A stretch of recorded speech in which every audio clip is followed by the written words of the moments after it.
All right, we know you guys cannot get enough of Minnesota Lynx basketball, so I'm joined by the one and only Eric Thibault today for another episode of Locked On Women's Basketball.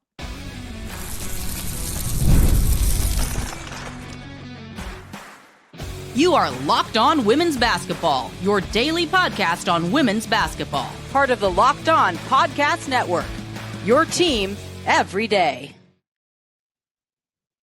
Guys, if you didn't listen to Lindsay Whalen episode that came out yesterday, make sure you tune in. It was so insightful and a nice little full circle moment. But today we're going to keep it going with some Minnesota Lynx basketball. So, Coach Thibault, thank you so much for coming on.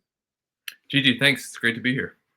Great to have you. Today's episode is brought to you by FanDuel. You can start the season big with a big return on FanDuel. New customers can place a $5 bet, and you get started with $150 in bonus bets if you win your first $5 bet. Visit FanDuel.com to get started. All right, we had to get that out of the way.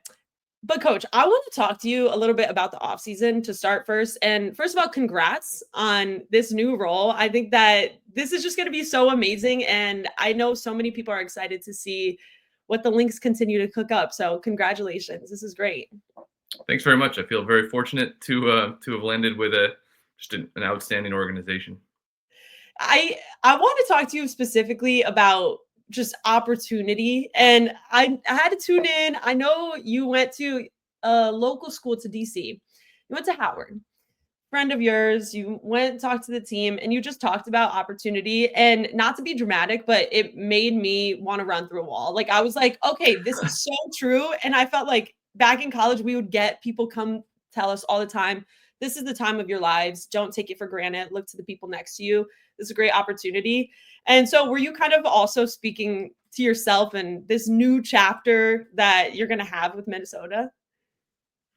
I hadn't thought of it like that, but it's probably a perfect fit. I mean, I was very kind of fortunate to have that opportunity yesterday to go speak to their team before their game against Drexel. Those guys run a great ship over there at Howard, and it was kind of jarring. Actually, it's the first time I had stood in front of a team since our season ended in DC. But yeah, it's like I said off the top. I feel really fortunate to have landed in Minnesota. You don't know how things are going to work out, especially you part ways with a team, and you're not sure what your future is going to hold, and you just try to stay ready. You try to stay prepared. And I'm really lucky that Cheryl called and presented this opportunity. But now it's the most important thing, which is to make the most of it, and that goes not just for myself, but for all of our players and staff. And we all have a job to do, and I think everybody knows what that is. And I've seen a lot of players talk about you fitting in with the team, and even yesterday, Way was talking about it too, about how you guys are going to be figuring out where you're slotted in and how you're going to have different roles with the team. How has it been shaping out so far since starting? Yeah, our off seasons, it's kind of just jumping right in full steam ahead with draft scouting, but we've also had our own players that were in Minnesota. Kayla McBride was actually here in DC for a couple of days, so I got to catch up with her here. And so we're just like Lindsay said, we're just trying to figure out how do we divide up the roster for individual workouts and stuff like that. How do we divide up our scouts, our college scouting, and when it's already the thick of the college scouting season and free agency is right around the corner, not a whole lot of time to dissect and think. You're just jumping in, and we're kind of divvying it up on the fly and kind of playing to everybody's strengths. What's your favorite part of that? Would it be the scouting, or would it be connecting with the new players, talking to Kayla, for example? Yeah. What stands out as the best part for you of this job right now? I think it's always working with our own players, especially the fantastic group they had last year.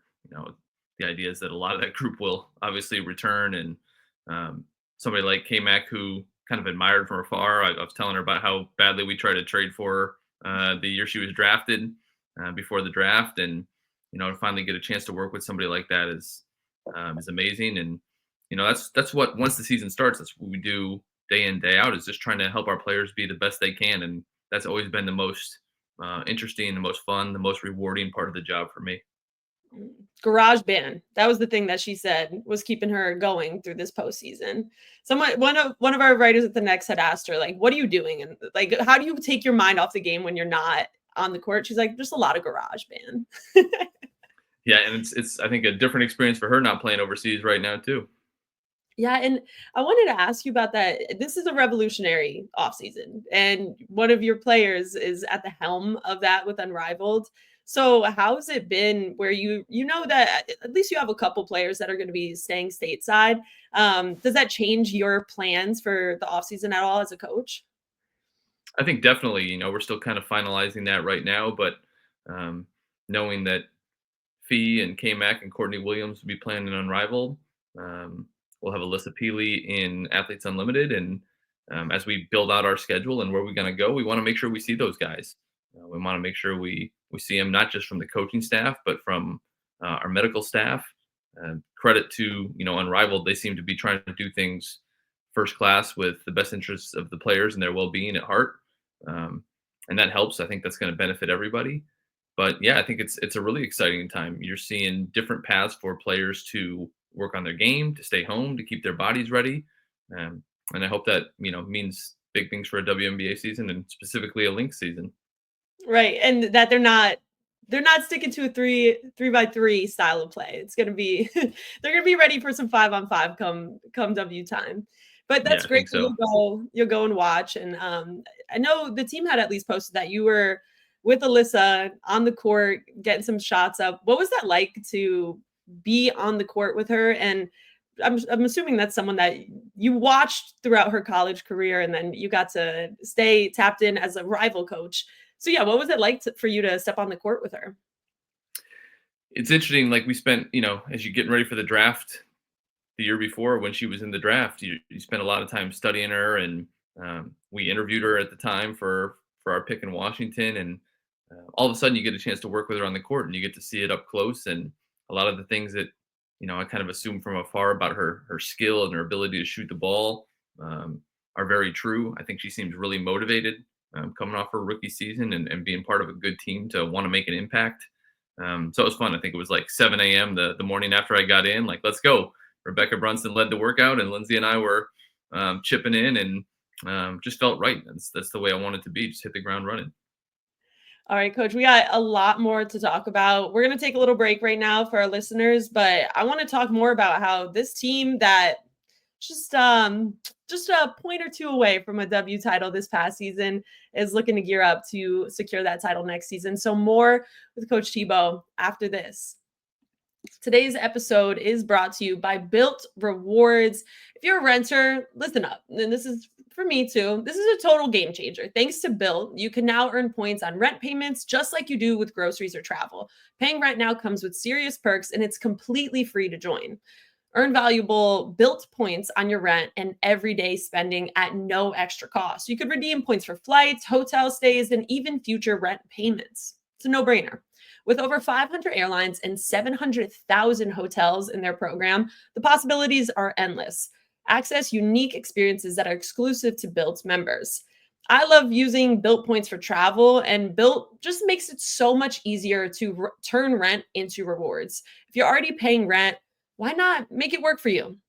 Start earning points on rent you're already paying by going to joinbuilt.com/lockedonnba. That's joinbuilt.com/lockedonnba. Make sure to use our link so they know we sent you. Don't wait. Start earning rewards today. We also want to shout out another one of our sponsors, and that's the trusty Game Time. Game Time is just one of the best sites you could get any type of ticket from, and it also makes for a great present this holiday season. Game Time's focused on togetherness this holiday season. That means when you bring people together at live events, the experience is that much better, and I'm telling you, it's the perfect gift. There are the super deals. There are priority Game Time picks. Curation makes it easier to save on sports, concerts, comedy, theater, etc. You name it. You can take the guesswork out of buying tickets with Game Time. Download the Game Time app, create an account, and use code LOCKEDONNBA for $20 off your first purchase. Terms apply. Again, create an account and redeem code LOCKEDONNBA for $20 off. Download Game Time today. What time is it? It's game time. Okay, coach, I have you here and I just need to pick your brain because you're a championship winner. You're going onto a team that's looking to secure yet another championship. You guys are just crowding them there in Minnesota. So, what has your approach been where you have time to think? You've watched this Lynx team have a very successful season this past season. What is it that you want to bring to the existing culture that's already in Minnesota? I think every season in our league, whether it's being with the same team from year to year, whether you win a championship, whether you fall just short, you always have to be ready to adapt and change and try to stay ahead of the curve. And so I view my job as trying to come in, just bring some freshness, be myself, hopefully give everybody a little, pick me up after the way last season ended, but mostly just to help players continue to grow and improve. I think we felt after we lost in the finals in 2018 in Washington that if everybody came back 1%, 2%, 3% better, and if you added it up across the group, we'd have a great chance to win the championship. So I don't think we need to overcomplicate it. Everybody can come back a little bit better mentally, emotionally, physically, skill-wise. And when you add that up, hopefully that's enough to get you over the hump. But you get to start back on day one. You don't get to pick up from game 5 of the finals. Right. Fresh slate. And you've coached so many great players over the years, past, present, people who are done playing, people who hoisted that championship with you. Is there one player or one memory that stands out to you as impactful, even if it wasn't they're sinking shots all night? Maybe it was something outside of the court, but yeah, is there anyone that really jumps out to you as I feel like I kind of learned a lot from that player?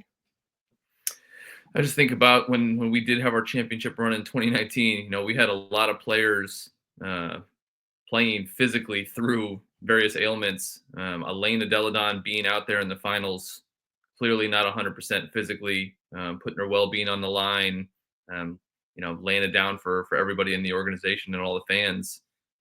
That's something I'm not going to forget anytime soon. So she wasn't the only one, but when your franchise player is making that sacrifice for everybody, it's hard not to be inspiring.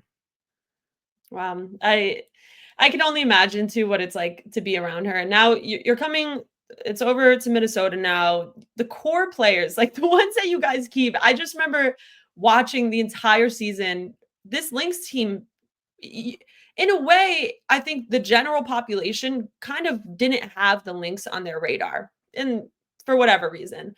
But I remember Coach Reeve saying, "We don't want you to talk about us because we're going to make you talk about us."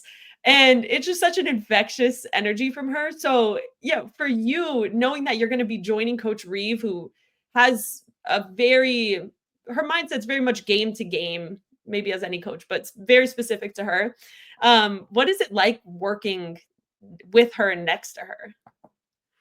I don't know that much yet, to be honest with you. It's pretty early still.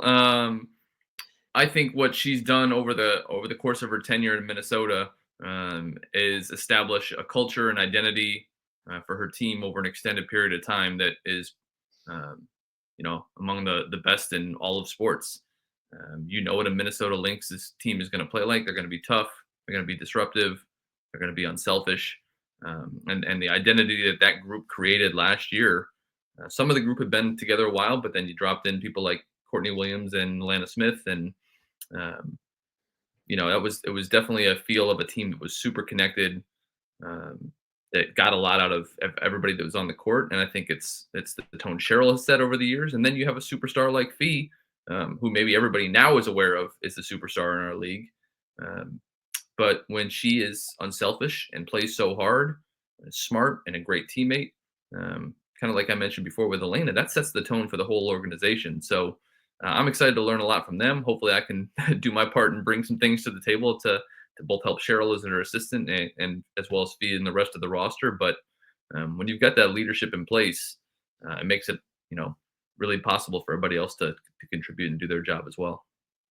Absolutely. Absolutely. And so is there any part of the season that stands out to you as like what you enjoy most with coaching? Is it, okay, we're going to have the early days and it's a grind and we're establishing our non-negotiables with the team? Or is it beginning of the season, later on, postseason? What is the part for you that's like, okay, this is a great time to be a coach? I think there's generally a point in any season. You don't know when it's going to be always, where you kind of start to figure out who you are as a team.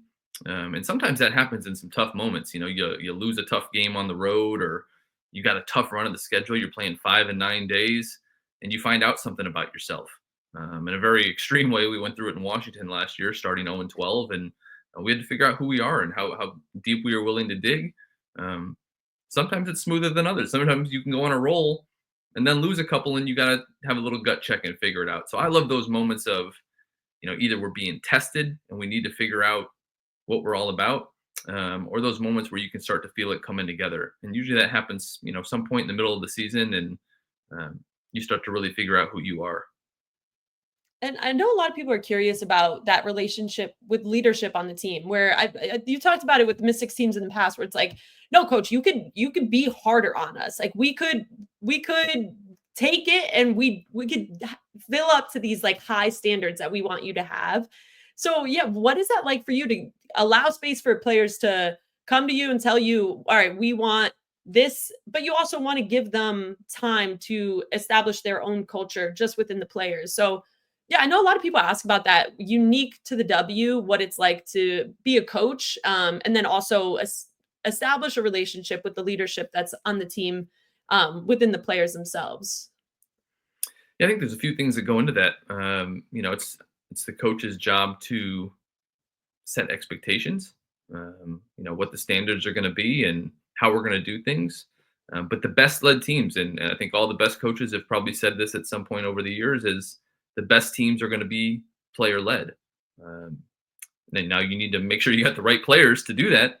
A lot of players say they want accountability, and the best ones truly do. I think that's what we've seen is in our league, the ones that are on the Olympic teams, the ones that are winning championships, they want to be held to those standards.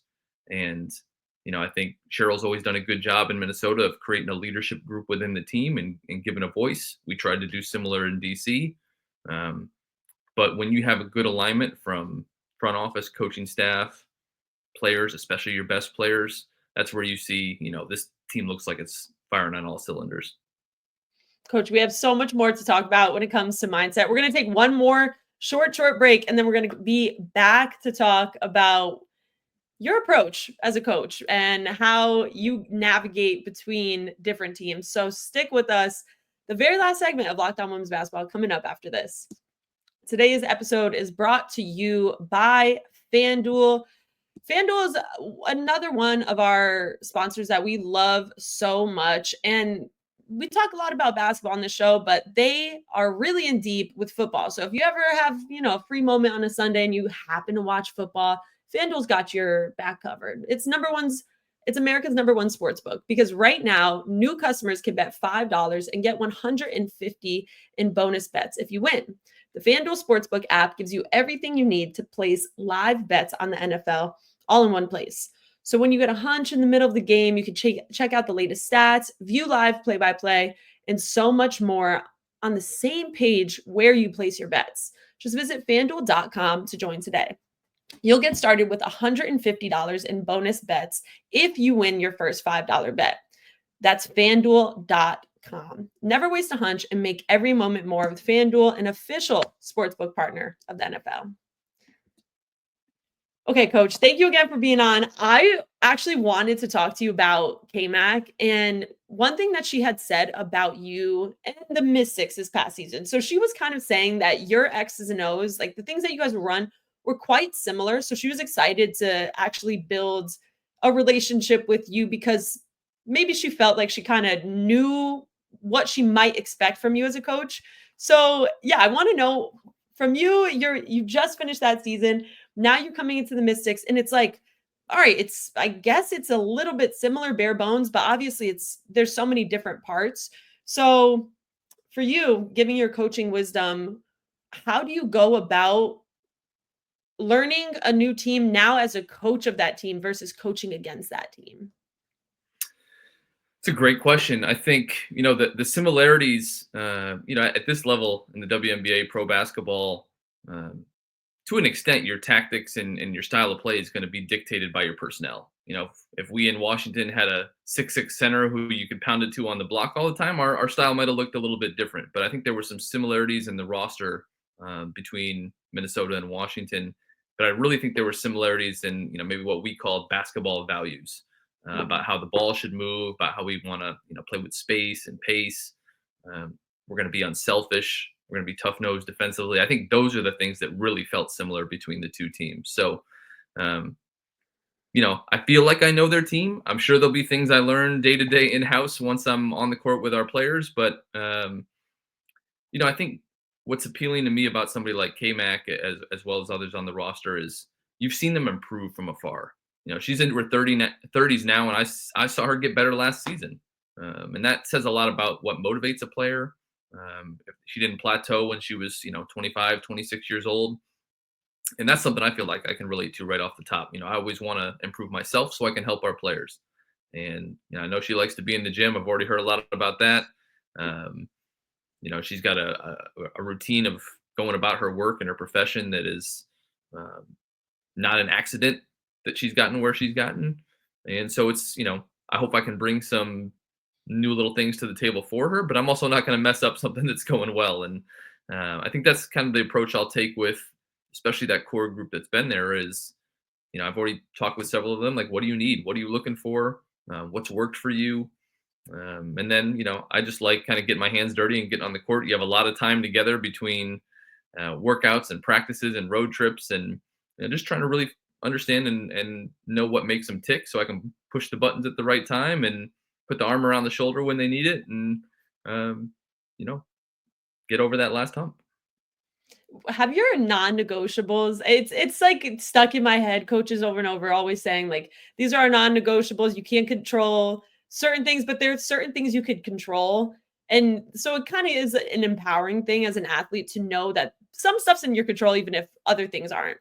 So have your non-negotiables changed in the past decade, or do they kind of stay similar year to year?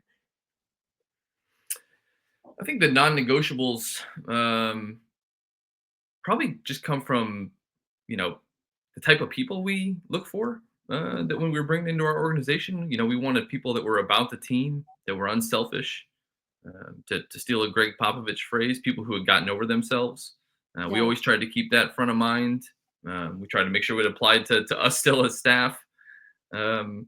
Basketball wise, I think there's always going to be room for effort and attitude and unselfishness, and then other things change and tweak a little bit over the years. It's with certain skills that have become more important, others that have become maybe less important. But I think people that have an innate toughness and that love the game, I think that's more and more with everything else going on in the world and our world of basketball. People who love the game and love to work and get better. That's non-negotiable number one, I would say. I think you're in the right spot for that then. It's so evident that that's Lynx culture. Last one before you go.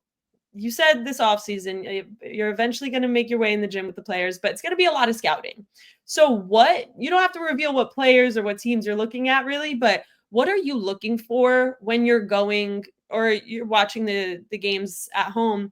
What is it that you're looking for that a lot of people, the casual viewer, aren't necessarily seeing? I think it depends on a lot on where you're at as a team and an organization. Minnesota's clearly in a situation where they've got an established group, and I think where they're picking in the draft, they've got 11, they've got 15, they've got some later picks. You're trying to find pieces that you think are going to fit, that fit with the players that they have, that can support probably in a role off the bench. But part of our job is to be aware of the entire context of the draft. So you never know what's going to happen come draft day or the weeks leading up. You might have an opportunity to move up, move back. You've got to have a feel for where players are and how highly you value them from the top of the draft on down. So part of this, especially early in the season, is just getting comfortable with kind of the overall level of the draft and where players, where we might rank them, where we might think, what their level is going to be in our league. And then you get into the nitty gritty of how this fits our team and specific roles we're trying to fill, because that draft comes after free agency as well. So trying to put all the pieces together: the free agency, the players on the roster. We had to deal with an expansion draft, and then the draft comes along in April. So, part of our job is to make sure we examine all angles and all players and all possibilities. Yeah, you guys have a big role to fill now. They're snapping up Zantlazini, but I can't thank you enough for coming on. It's so great to pick your brain about basketball, and I'm very excited to see how this rest of the season plays out. Happy holidays too to you and your very basketball oriented family. So Thanks. yeah, Same to you. thank you so much. Thank you. Hope you get to spend time with them. Thank you so much for coming on, and I'm so excited to see what you guys continue to do. I appreciate it, Gigi. It's been a pleasure. All right, talk soon. Thank you, Coach.